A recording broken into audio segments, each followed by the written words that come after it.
China. He says he has text messages that corroborate that, and apparently he does. Here's part of the on-camera statement from Tony Bobulinski just a few moments ago. I've heard Joe Biden say that he's never discussed business with Hunter. That is false. I have firsthand knowledge about this because I directly dealt with the Biden family, including Joe Biden.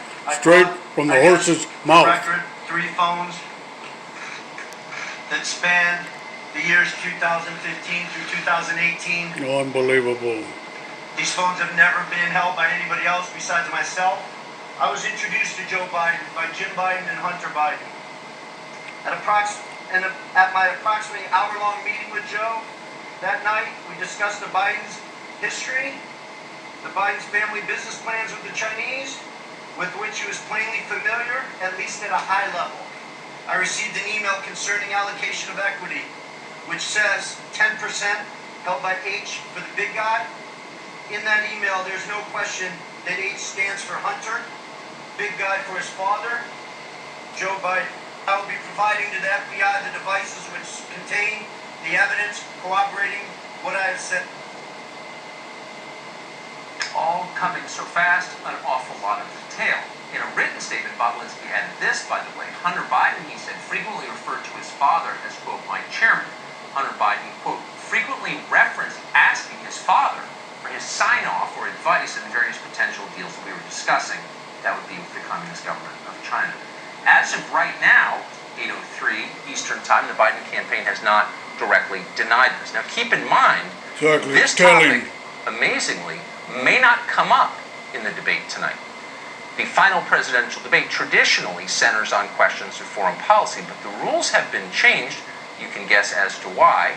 And now, the announced topics, among others, will be coronavirus and climate change. So none of this may be addressed directly tonight. The president, of course, is aware of that.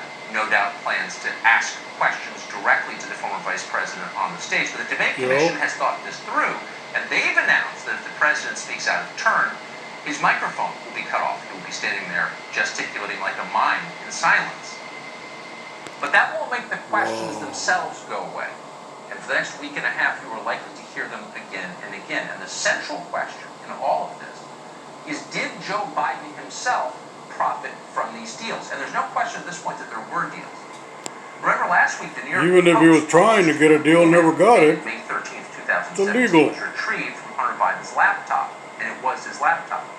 In that email, an associate discusses setting aside a, quote, 10% equity stake in a Chinese company. That company, CEFC, that money would be reserved for someone referred to as the big guy. Now, that email is real. Fox News has confirmed it's authentic. And again, no one on the Biden campaign has disputed its authenticity.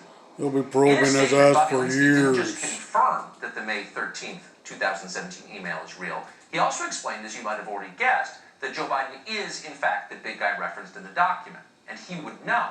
Bobulinski was the CEO of something called Sino-Hawk Holdings. It was a partnership between CEFC and the Biden family. From the outset, Bobulinski says he knew it was a corrupt arrangement. As he put it, it was obvious that, quote, the Chinese were not really focused on a healthy return on investment. They were looking at this as a political or influence investment.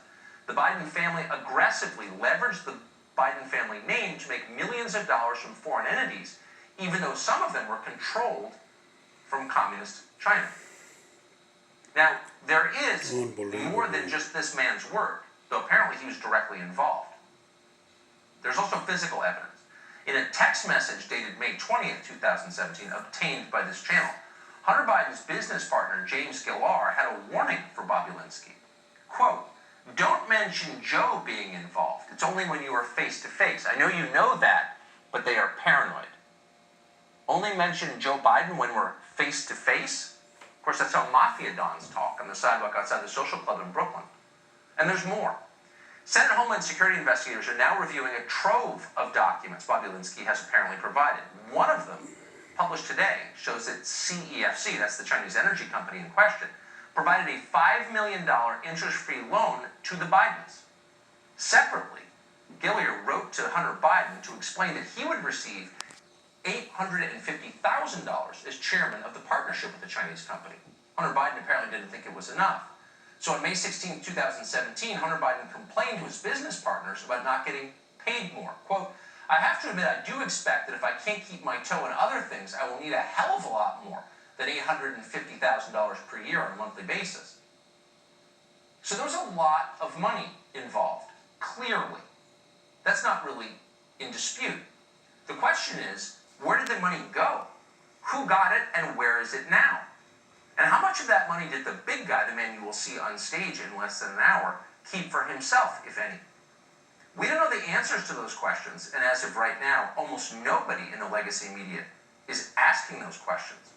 But we may learn soon anyway. Yesterday we learned that the FBI obtained a subpoena for Hunter Biden's laptop and hard drive. They were left famously in that repair shop in Wilmington.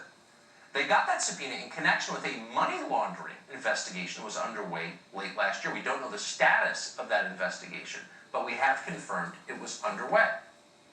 Just hours ago, Fox News obtained an email linking the Biden's business interests, by the way, because you can't make this up, to Kamala Harris and other top Democrats. Here's the link.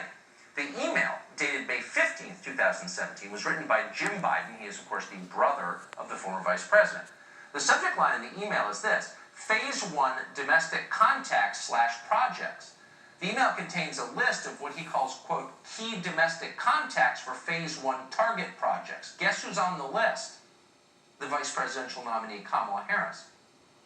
Oh, wow. These are big stories, about 5 or 6 of them, different threads. This isn't Russian propaganda. This is real. So how is the Biden campaign responding to it? As of right now, they are still dismissing all of it as the work of Vladimir Putin. This was a Biden surrogate on Fox News today. Watch this. My hope is that our country will not be led down this road again by Putin and allow Russia to interfere with our election. And my hope is that Fox will participate in the interference in our election by continuing to perpetuate a bogus story. Okay. So Fox News is interfering in the election by bringing you the news. Right. Legitimate news with eyewitnesses, with uncontested documents. The Biden campaign is claiming this channel is doing the bidding of a hostile foreign government in order to subvert our democracy. That's the actual claim they're making. They're saying it out loud. Now, That's the the bogus part. is that It's a through pure aggression, bogus they could charge. be quiet and make the story go away. And it was Bogus working, to be honest. allegation. But it won't work now. It's not enough to kill the story. The story is too serious, and now there is too much detail. Even partisans can no longer ignore it. So what happens next? Again, there are many different parts to the story, and not all of them are entirely clear, but we know much more than we did even 2 hours ago. And so for the latest in this, we go as we have for the last several days to Miranda Devine. She works at the New York Post, which initially broke the story of Hunter Biden's business dealings with foreign countries and his father's involvement in those. Miranda Devine joins us now. Miranda, thanks so much for coming on. This is, I can't overstate how surprising this is. Try not to use the word seismic, but I think it's in that category, right before the final debate. What do we know now that we didn't hours ago?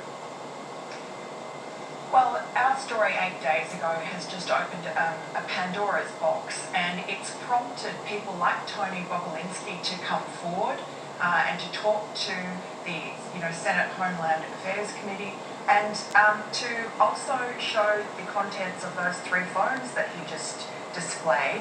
And on those phones are so many emails, WhatsApp messages, text messages between him and his partners, which were Hunter Biden and another guy called James. Got everything. Now, there is just incontrovertible evidence here that Joe Biden was involved and knew that his brother, James Biden, and his son, Hunter Biden, Oh, his were brother. operating this cash for influence scheme with overseas companies, with Chinese companies, Yeah. communist China, to leverage millions of dollars on the Biden name. That makes And sense. you've done a very good job of summarizing a lot of that material. We saw Tony BOBULINSKI shortly, just a few minutes ago, and he is a very credible guy.